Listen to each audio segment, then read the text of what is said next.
Available everywhere. Hello everyone and welcome back to the GSMC Fantasy Sports Podcast, brought to you as always by the GSMC Sports Network.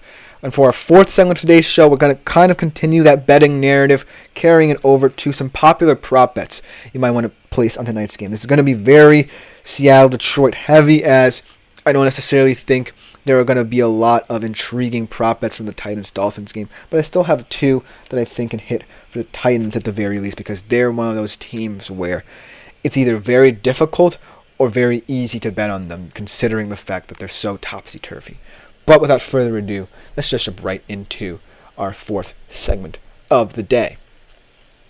Let's start off with a bet that I feel will definitely hit for you, and that is Geno Smith over 33.5 pass attempts at minus 114.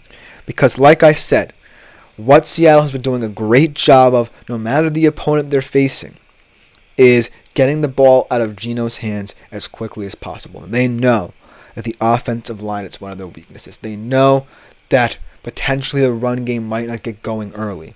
So what do? They drop Geno back, get him to release the ball quickly, and they can pick up some chunk plays that way. And I think that's going to be the case tonight.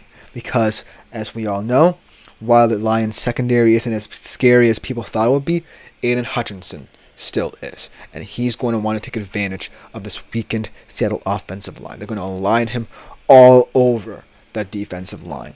And so it's going to be all about Geno Smith remaining calm and poised in the pocket, delivering the ball out of structure, dropping back, no matter what, to get the Seahawks offense on schedule, maintaining the rhythm we've seen throughout their first three games, and what got them to this 3-0 start in the first place. So this is a bet I'm really confident in terms of bet that you should, if you wish, place money on. The second one is Jared Goff under 240.5 pass yards, minus 114. And I know last week I said about this game that this game would have many offensive fireworks from both Geno and Jared Goff. But I feel like the fireworks are going to come in different ways for Jared Goff tonight. I feel like Jared Goff is going to be the master of controlling the tempo of his offense, right?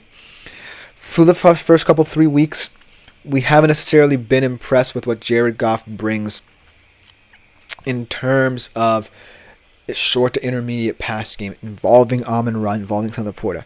What we have seen from him is that he has found an unexpected rapport with Jameson Williams. I'm not necessarily certain about how he's going to play this game, but he could be a nice little X factor. But it's all going to be about how Jared Goff controls the tempo, because if he's erratic to start, if he's uncomfortable in the pocket, dropping back, then it could be a long night for him. So it's going to be one of those bets where you're just going to have to follow the flow of the game. If you see right from the jump that they're going to lean a little bit more on the run game, maybe, try and get some play action going for Goff, then it could project to be one of those games where Goff simply does not put up huge passing numbers. But at the end of the day, it's going to be still an offensive-minded game. It's just going to come in different ways. And so Jared Goff, I'm kind of shying away from what I projected from him a week ago. He's still going to have a decent game, I say. If anything, one thing that I will say is that he's not going to throw an interception or not turn the ball over as much.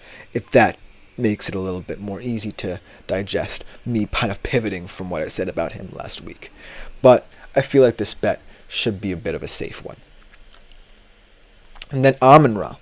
I think the thing about Amon-Ra is that he can affect a game without catching the football that much, and that's how I feel this game will go. I feel like he's going to have under 7.5 receiving yards at minus 140 in the books, because as much as I want him to be one of those big fantasy receivers, I invested a lot of him in my fantasy draft, picking him 5th overall. He is one of those guys you have to be kind of patient with. You kind of have to have a push-pull relationship with in both betting perspective and fantasy perspective. And I can see how a lot of people feel like this could be a get-right game for him, but I feel like the Lions are going to want to win this game no matter how they play, right? If they have to lean on guys like Montgomery and Gibbs, so be it. if they have to, rely on the short to intermediate game and not try to extend the field, so be it. I think that the Lions are comfortable with winning in an ugly manner, and I feel like the Seahawks will be the same way. So this game could be ugly. Needless to say, it might translate into how both of these teams view passing the football. And tonight, it might not be their night. I think Amon-Ra, as much as he's one of those guys who can change the game with one simple play, it's going to be one of those days where it's not going to come in bulk, if that makes sense. I feel like he's going to still affect the game, but in a lot more versatile, volatile ways than you expect. And it's not going to come as much in the receiving game. But I still think he'll have a big impact, and I hope he has a big impact for the sake of my fantasy team. The last one I have in this graphic right here is DK over 62.5 receiving yards, minus 110. This one feels definite because DK has already had multiple 100-yard games to start the year.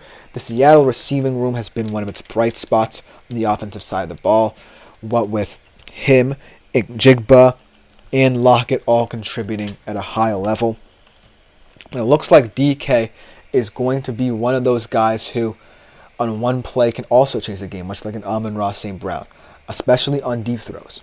I feel like in this game, there will be a deep touchdown that could change the tenor of the contest, and it might come from DK Metcalf.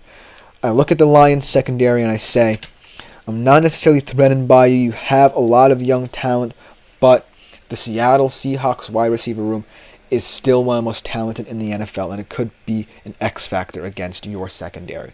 So look for DK to challenge this Lions secondary immediately. Look for Mike McDonald and Ryan Grubb to align him all over the place, and look for the Seattle wide receiver room to try and wreak havoc for this Seattle offense to keep them on track in this game. But I think that I really like this bet because of what DK has shown us through 3 weeks.